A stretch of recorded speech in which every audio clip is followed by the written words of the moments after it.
মা না আমাকে খুব বিরক্ত করে। মা এখন বলছে আমাকে হাত দিতে, কিন্তু আমার পড়াশোনা করতে ভালোই লাগে না। আমি বলছি আমার পড়াশোনা করতে ভালো লাগে না, তবুও আমার হাতটাকে কেমন টানছে। আমাকে হাতটা দিতেই হলো। বাহাত দাও। হাই ফাই করো, হাই ফাই করো। আমি দিলাম, এখন হাই ফাই দিতে, তাই দিয়েই দিলাম।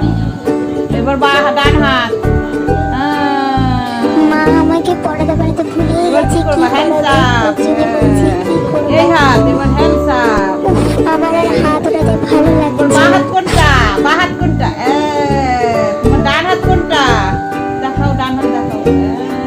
দাদা মা এখন কি বলছিল, আমার হাত ধরে টেনে শুয়ে দিচ্ছে, আমি তো ওটা করতে পারি না। ভিডিওটা ভালো লাগলে লাইক করো, নমো দাও, সাবস্ক্রাইব নমো করো।